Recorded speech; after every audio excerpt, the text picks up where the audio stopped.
you tell us about the status of Trent Brown? You know, again, he's good as far as I know, so in good shape. Today?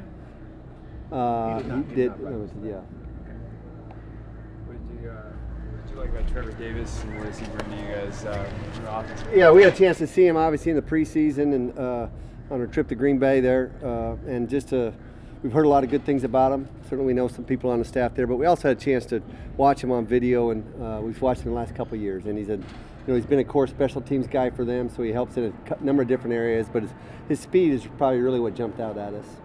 Do you guys think he might have J.J. Nelson back this week, or is that still there? That's the plan. Again, we were planning on having him last week, but that's our plan, to get him healthy and get him going again.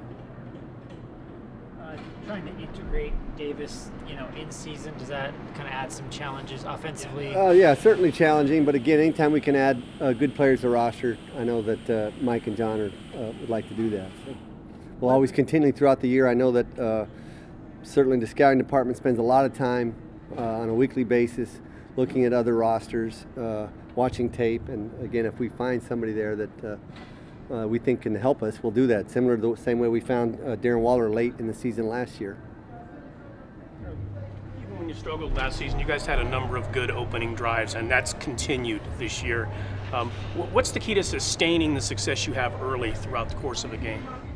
I think you're right about that, and that's something that they're very proud of, has been the starts, and not only the first quarter, but also opening the third quarter. We had some success last year as well. So again, it's concentration, it's preparation throughout the week, and understanding it's a 60-minute game, and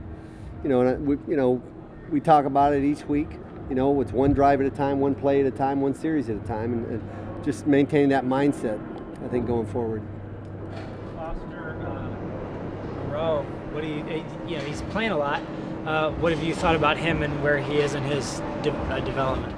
Yeah, it's obviously a difficult position to play as a rookie, to be a wide tight end. But he can certainly improve, but we're happy with where he's at right now, knowing that there's room for improvement. Going up against a defense that has this many guys that have been in the system for like 5 years or more, or at least since Zimmer's been there. Yeah.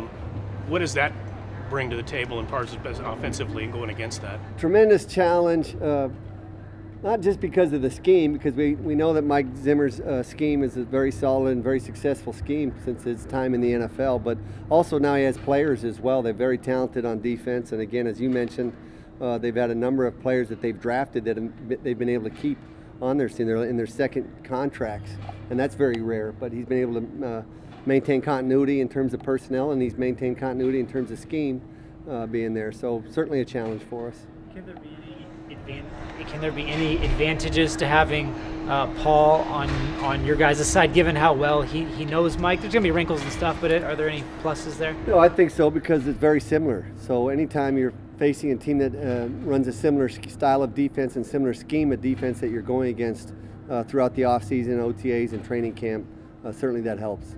What's Richie going to bring to you guys this week? Toughness. Bring toughness up front. What have you seen in Darren Waller's growth as a blocker since you got here? Again, he's probably improved at all levels in terms of receiving, route running, and blocking, but he's a very willing blocker, and I think that's what Frank Smith and Tom Cable would tell you in terms of the run game, that the guy's willing, and that's half the battle for a lot of these tight ends nowadays, is the willingness to block, and he has shown that. And again, his strength, give our weight room staff credit, because he's gotten stronger since he's been here, and I think that breeds confidence in the player. So we feel like he can get better, but he's a much better product now than he was when he came here.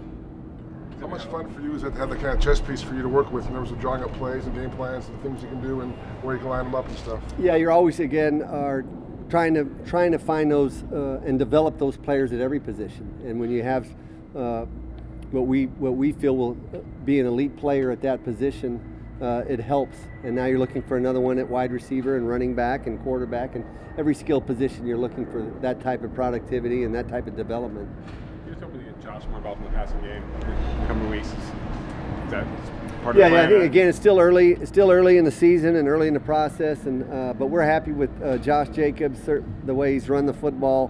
When we have put the ball in his hands, certainly he's produced. So we'll look to expand his role as well. The test is the Vikings pass rush present, especially the defensive end. Tremendous, tremendous ends. You know, they're really playing well right now, but their front seven will test us. So, and again, the fact that they've played together, they're older players. You know, for the most part, they're defensively, they have experience, and you know, just not a lot of holes in that defense. Hey Raider Nation, if you like that video, please hit the subscribe button below so you don't miss any of our exclusive content, behind the scenes footage, and more. Go Raiders.